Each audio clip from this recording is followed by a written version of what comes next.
नमस्कार विद्यार्थ्यांनो.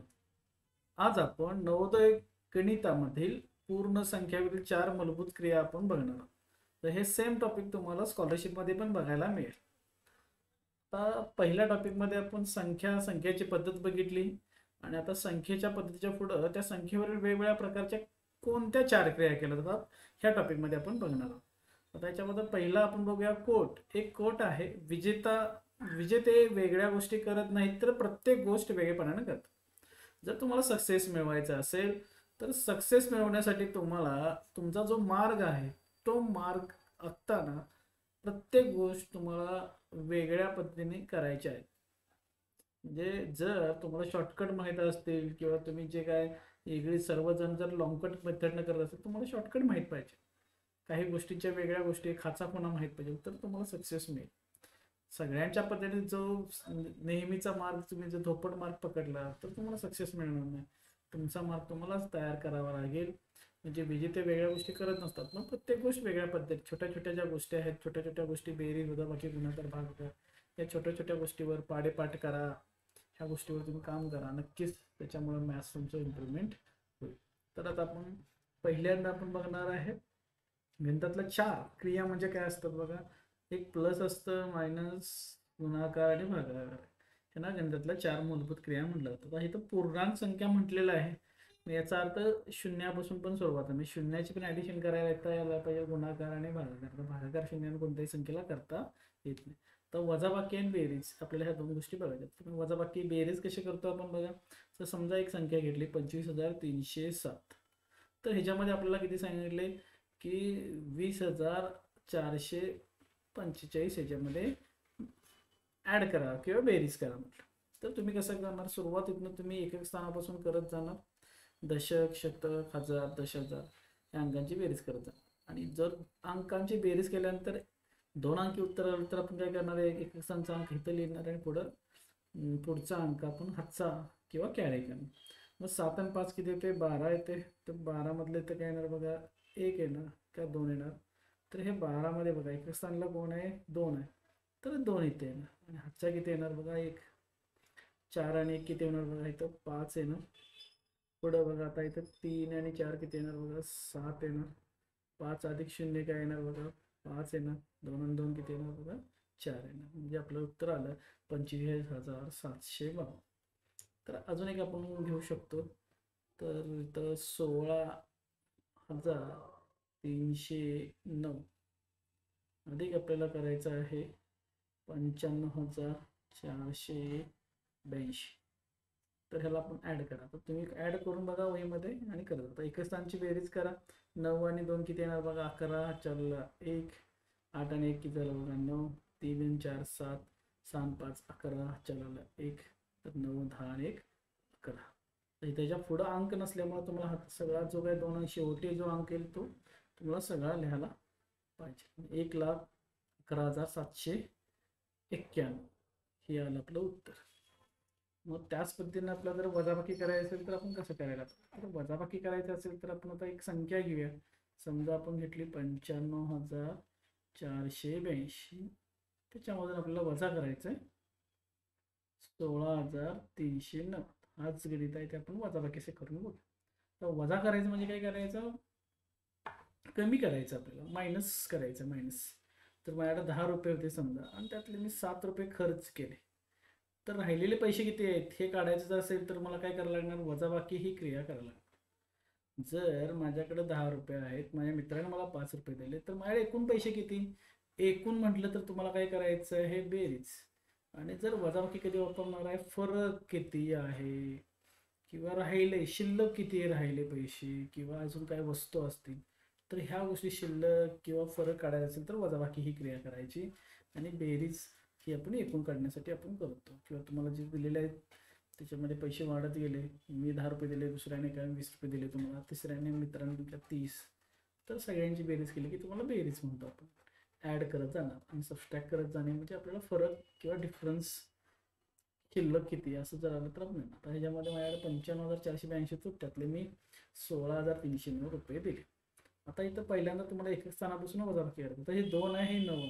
2त 9 जाऊ शकते का, नाही. मग आपण काय करतो, शेजाऱ्याकडे जातो, शेजाऱ्याकडून हातचा घेतो. मग आता शेजारी कोण आहे? 8 आहे. 8तनं 1 गेलं तर किती राहणार बघा? 7. इथला हातचा घेतला तर किती येईल? 12. 12तनं 9 गेला किती राहणार बघा? हे तर 3. 7तनं 0 गेला किती राहणार बघा? 7. 4तनं 3 गेला किती राहणार? 1. 5तनं 6 जाऊ शकते का? नाही. मग परत जिथं जात नाही तिथं परत शेजारच्याकडे जाऊन हातचा. इथं 9तनं 1 गेला किती? 8. इथे किती येणार बघा? 15. 15तनं 9 गेला किती राहणार बघा? 15तनं 6 गेला किती राहणार? 9 राहणार. आणि 8तनं 1 गेला किती राहणार बघा? याच्यामध्ये 7. म्हणजे उत्तर आलं आपलं 79,173. हे आपलं फायनल आन्सर. म्हणजे वजाबाकी बेरीज मला वाटते बऱ्यापैकी सगळेजण फॅमिलीवर असणार. एक थोडंसं रिव्हिजन म्हणून मी तुम्हाला इथं घेतलेलं आहे. तर पुढचा आपण बघूया गुणाकार कसा करायचा. आता गुणाकार पण बऱ्यापैकी सगळ्यांना येत असेलच. आता याच्यामध्ये गुण्य आणि गुणक कोण हा एक थोडासा प्रश्न सारखा वाटतो. समजा हे 25 आहे आणि ह्या 25ला मी 5 न गुणत आहे. तर ह्या 25ला ज्याला गुणत आहे त्याला काय म्हणायचं? गुण्य. 25 हे गुण्य झालं. आणि कशानं गुणा लागलाय? 5. म्हणजे 5चा पाडा जर मी 25 पर्यंत म्हणत असेल तर त्याला म्हणायचं गुणक. 5ला काय म्हणणार मी? गुणक. ज्यानं गुणतंय त्याला म्हणायचं गुणक. ज्याला गुणायचं आहे त्याला म्हणायचं गुण्य. आणि ह्या दोघांचा गुणाकार करून जे उत्तर येते त्याला म्हणतात गुणाकार. आता गुणाकार, आता 5 गुणले 5 किती येणार? 5 5 25. चालेल ना? 2. परत 5 2 10 आणि 2 12. किती येणार बघा? 125. 125 काय आलं आपलं उत्तर. आता हे 125 चे उत्तर आले, ह्याला काय म्हणणार आपण? गुणाकार. आता गुणाकाराचा वापर काय आहे? तर माझ्याकडे आता मी समजा एक बिस्किट पुडा आणायसाठी गेलो. आता बिस्किट पुड्याची किंमत, बिस्किटची किंमत किती आहे? समजा 5 रुपयाला 1 आहे. 1 नग आपल्याला बिस्किट मिळतं. तुम्ही 10 घेतले तर 10ची किंमत किती होणार? तर तुम्ही 5 अधिक 5 अधिक 10 पर्यंत करत बसणार का? नाही करणार. मग मी काय करणार बघा? एकाची किंमत माहिती आहे मला किती आहे. एकाची किंमत 5 रुपये. एकावरनं अनेकाची किंमत काढायची असेल तर आपण काय करतो? गुणाकार. म्हणजे 5 गुणिले 10 किंवा 10चा पाडा 5 पर्यंत म्हणणार. किती येणार बघा? 50. 5 10 50. म्हणजे एकावरून अनेकाची किंमत काढायची असेल तर आपण गुणाकार करतो. हे लक्षात ठेवा की एकावरून अनेकाची किंमत काढायची असेल, अनेक गोष्टींची किंवा वस्तूंची किंमत काढायची असेल तर गुणाकार ही क्रिया वापरतात. हे लक्षात ठेवा. मग आता अजून एक पण गुणाकार करूया. तर समजा 125 गुणिले आपण 25 करूया. जर तुम्हाला 25चा पाडा येत असेल तर खूप सोपं आहे. नसेल येत असेल तर तुम्हाला काय करायला लागणार? पहिला 5 न ह्या 5ला गुणा, परत 2ला गुणा, परत कशाला गुणायला लागणार? 1ला गुणायला लागणार. तसं करू शकताय. म्हणजे तुम्ही एक एक अंकानं गुणवून करू शकताय किंवा 25चा पाडा येत असेल तर डायरेक्ट उत्तर आहे. तर इथं बघा 25 5 किती येणार? 1,600. आता 1,600 मध्ये काय येणार? शेवटी एकस्थानचा अंक कुठला आहे? 5 आहे. मग इथं 5 लिहायचं. हातचा किती येणार बघा? 12. 25 दोन्ही 50 आणि अधिक 12. 50 अधिक 12 किती येणार? 62. 62 मधलं काय येणार? तर 2. हातच्याला किती येणार बघा? 6. 25 आणि 6 किती येणार बघा? 31. म्हणजे आपलं उत्तर आलं 3125. हे आपण केलं 2. डायरेक्ट तुम्हाला पाडायचं असेल तर तुम्ही डायरेक्ट एका शॉर्टमध्ये उत्तर काढू शकता. नसेल तर तुम्हाला 2 स्टेपमध्ये उत्तर काढावं लागतं. मग आता 2 स्टेपमध्ये उत्तर कसं काढायचं किंवा 2 अंकीला 2 अंकीने कसं गुणायचं तर त्याच्याबद्दल आपण जरासं थोडंसं आपण इथं आता बघूया. आता समजा मला काय येईल? 37 गुणिले काय करायचं आहे? 26 करायचं. तर मी पहिला काय करणार? 6 7 42. इथं 2 लिहिणार, चला येणार 4. परत मी ह्या 6 कशाला गुणणार? 3ला गुणणार. 6 3 18. 18 आणि 4 किती येणार बघा?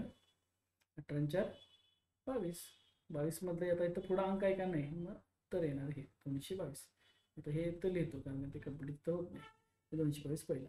मग आता शेवटचा अंक जो आहे एकक स्थानचा, हे 6 आपण एकक स्थानी संख्याला गुणले मग इथं काय लिहायचं? 0. इथं 0 लिहा. आणि आता पुढचा जो गुणाकार येईल ते आपण इथं लिहितोया. मग इथं बघा पुढचा गुणाकार 2 7 14. अच्छा 4 सॉरी आजचा येणार 1 आणि इथं येणार बघा 4. 14 मधलं 1 इथं आलं, चला 1. 3 2 6 आणि 1 7.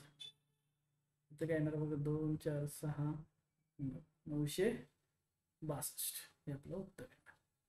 आता हे झालं आपलं गुणाकार. आपलं उत्तर आलं. म्हणजे 2 अंकीनं गुणायचं असेल तर तुम्हाला पाडा येत नसेल तर तुम्हाला ह्या 6नं ह्या दोघांना गुणायचं, ह्याचं उत्तर लिहायचं आणि परत एकच स्थानच्या अंकानं आपण गुणल्यानंतर इथं 0 लिहिलं जातं आणि परत इथं 2 आपण काय करतो? गुणाकार करतो. तर तुम्ही हे कायमस्वरूपी इथं लक्षात ठेवणं गरजेचं आहे. नाहीतर मग काय होणार, तुम्हाला ते गुणाकार किती करायचा आहे त्यावेळी आपल्याला काय होते बघा, अडचण येते कधी कधी. त्यावेळी तुम्ही काय करताय, 3 अंकीला कसं गुणायचं, 2 अंकीला कसं गुणायचं हे आपल्याला लक्षात ठेवणं गरजेचं आहे. गडबड करायची नाही, शांतपणे करायचं. आपण 3 अंकीला 3 अंकीला कसं गुणायचं हे जरासं आपण आता बघायचा प्रयत्न करूया. तर 3 अंकीला 3 अंकीने कसं गुणायचं बघा. आता मी एक गणित घेतो, तुम्ही पण करून बघा. 135 गुणिले आपल्याला करायचं आहे 121. तर पहिला काय बघा, हा 1चा अंक आहे. ह्या 1च्या अंकानं 5ला 3ला 1 ह्याला गुणायचं. 1 गुणिले 5 केला तर किती येते 5. जर एक अंकी उतरला तर ॲज इट इज घ्या. तर 1 गुणिले 3 केला तर किती येणार बघा 3. 1 गुणिले 1 किती येईल तर 1. आता 1 ना आपण तिघांनी गुणल्यानंतर काय करायचं, हा 1चा गुणाकार संपला. मग 1चा गुणाकार संपला हे कळण्यासाठी इथं काय लिहा, 0 लिहा. परत काय करायचं, ह्या 2 न 5ला गुणा, 2 न ह्या 3ला गुणा, परत त्या 1ला गुणा. तर 2 पंचे 10. 10 आलं तर काय करणार तुम्ही 0 लिहिणार आणि हातचा किती येणार माझा होता 1 येणार. 2 त्रिक 6, 6 आणि 1 किती येणार बघा 7. 2 के 2 झालं. म्हणजे आपला गुणाकार संपला. म्हणजे 2 अंकाचा आपला गुणाकार संपला. तर मग आता हे तिसऱ्या अंकाचा गुणाकार करण्यापूर्वी तर काय करायचं, 2 शून्य लिहायचे. म्हणजे 1 2 एकक दशकांचा गुणाकार संपला हे समजण्यासाठी आपण 2 शून्य लिहून टाकायचं. तर 1चा गुणाकार 5 बरोबर करा. 5 एके 5, 3 एके 3, 1 एके 1. मग ह्या सगळ्यांची काय करायची मला बेरीज करते. इथं किती येणार बघा 5, इथे येणार 3, इथे किती येणार बघा 8, 8 आणि 5 13, चला 1 आणि 3 आणि 5 आणि 1 6 आणि इथं 1 म्हणजे 16,335 हे आपलं उत्तर आलेलं आहे. म्हणजे आपल्याला गुणाकार करताना 3 अंकीचा 3 अंकीला करायचं असेल तर पहिला एकक स्थानचा गुणाकार करा, परत दशक स्थानचा करताना ते 0 लिहा, परत 2चा गुणाकार करा, परत गुणाकार करून मग परत शतक स्थानच्या अंकाचा गुणाकार करताना परत एकक आणि दशक स्थानचा गुणाकार झाला असेल तर 2 शून्य लिहा आणि मग परत पुढचा गुणाकार जो येणार त्याच्या पुढे लिहा. सगळ्यांची काय करायची आपल्याला बेरीज करायच्या. अशा पद्धतीने आपण काय करू शकतो, 3 अंकीचा 3 अंकीला किंवा 3 अंकीचा 2 अंकीला किंवा 2 अंकीला 2 अंकीला हे गुणाकार आपण करू शकतो. ज्याचा पाडा माहीत नसेल तर या पद्धतीने आपण करू शकतो. आपण एक महत्त्वाचा पॉईंट बघूया की भागाकार. भागाकार कधी करायचा किंवा का करायचा. समजा मी म्हणलं 100 रुपयाला मी 4 पेन आणले आहेत. मग एका पेनाची किंमत किती असं जर विचार तर एक पेन कितीला, तर मग त्यावेळी तुम्ही काय करणार, तर त्यासाठी आपल्याला भागाकार करावा.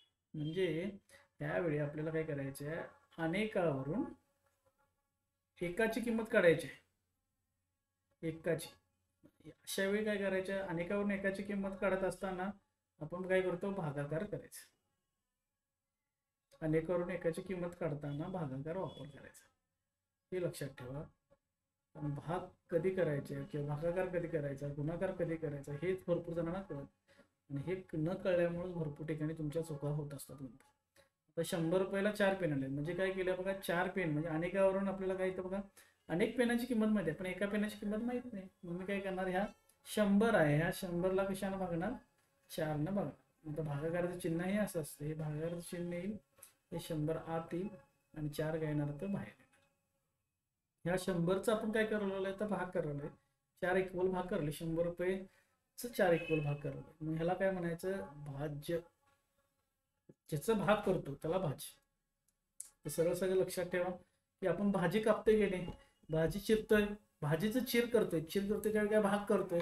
आपण भाजीवरून लक्षात ठेवा भाज्य म्हणजे भाज्य आत असते या भागाकाराच्या चिन्हाच्या आत, आणि ह्याच्या बाहेर काय असते भाजक. भाजप नाही, भाजक. ठीक आहे. मग आता आपण काय करणार बघा, पहिल्यांदा काय करणार बघा, एक अंक उतरून घेतला, तो काय ते बघा 4 पेक्षा लहान आहे. त्याच्यानंतर काय करणार बघा, 4 पेक्षा लहान असेल तर इथं काय येणार बघा, 4 मध्ये 0 म्हणजे 4च्या पाड्यामध्ये 1 नाही आहे म्हणून आपण काय करणार, 0चा भाग लावणार, वर 0 ला 4 गुणिले 0 करा, किती येणार बघा 4 0 0, इथं 1 येणार. मग आता त्याचा पुढचा अंक उतरून घ्या, किती झाला बघा 10. जर दिलेला अंक लहान असेल तर इथं वर शून्य लिहा आणि 1 मधून शून्य वजा करा, कारण 4 गुणिले शून्य गेला की शून्यच आहे ना. पुढचे अंक उतरून घ्यायचा 10 झाला. 10 4 पेक्षा मोठे आहे का? जो पण खालचा अंक आपण उतरून घेतलेला अंक 4 पेक्षा म्हणजे भाजकपेक्षा मोठा होत नाही तो पण आपल्याला काय करायचं आहे, पाडा म्हणायचा नाही. 4 1 4, 4 2 8, 4 3 12, 12 मोठं होतंय, त्यापेक्षा जरा असं लहान, 10 पेक्षा लहान कोण आहे? 4 2 8, इथं 2 येणार, 4 2 8, यातनं वजा करा, किती येणार बघा 2, आणि पुढचं किती येणार बघा इथं 20. आता 4चा पाडा आपल्याला आहे बघा, 4च्या पाड्यामध्ये 20 आहे का? आहे. या दोघांची वजाबाकी केल्यानंतर 2 आलं, पुढचं शून्य आपण उतरून घेतला. 4च्या पाड्यामध्ये 20 किती नंबरला आहे? 5, म्हणजे किती येणार? 4 5 20. 20 आला तर इथं किती येणार बघा? 0 0 आलं. म्हणजे इथं बाकी आपली हे जे खाली राहिलं त्याला काय म्हणतात? बाकी.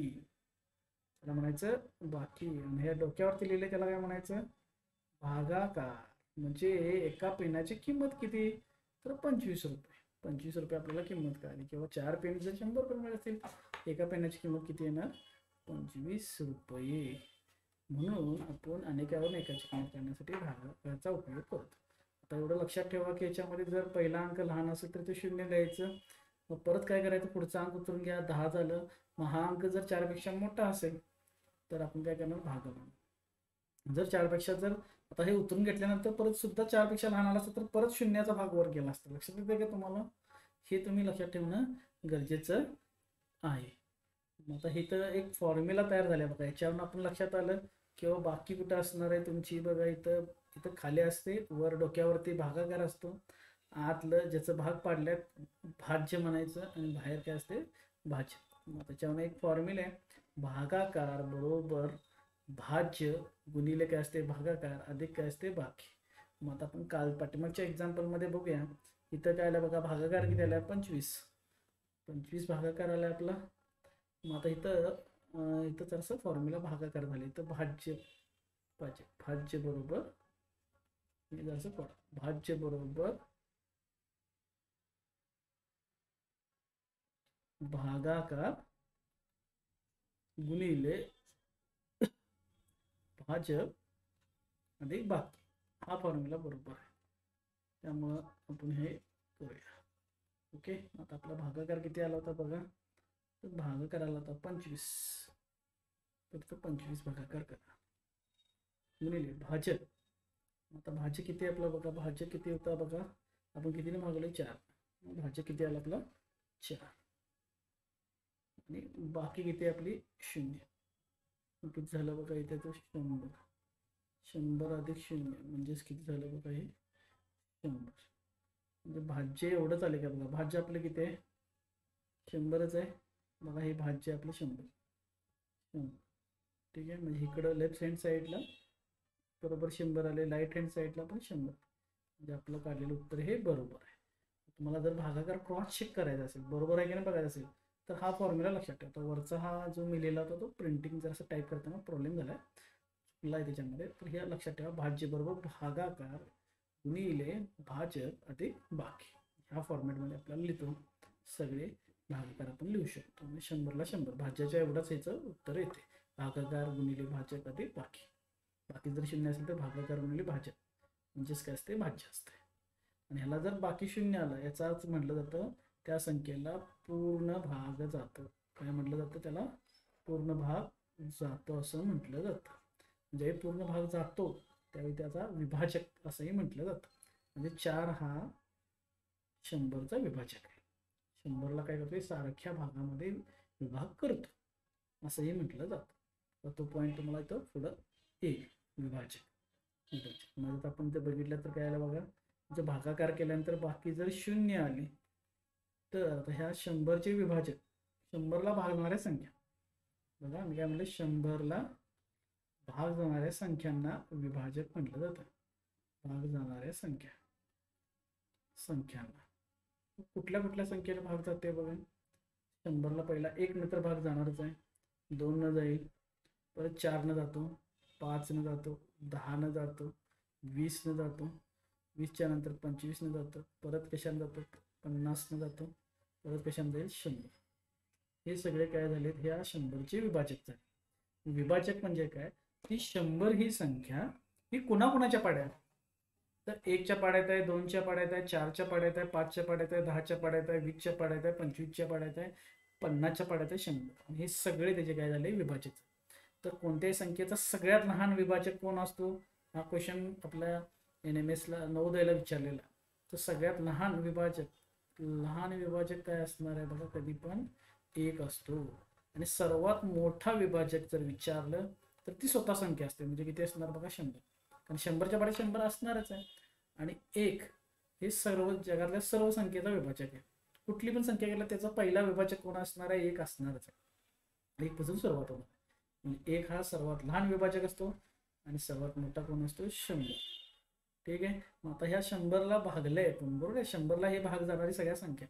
आणि या 100ला काय म्हटलं जातं, मग हा 100चे 1 2 3 4 असतील, 10 20 25 10 हे विभाजक झाले. मग 100ला काय म्हटलं जातं, विभाज्य म्हटलं जातं. ज्याचे विभाजक आहेत त्याला काय म्हणायचं, विभाज्य.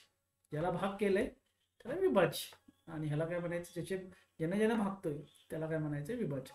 पण विभाजक आहे असं म्हणतो त्यावेळी काय असते, बाकी काय असते बघा, 0 असते.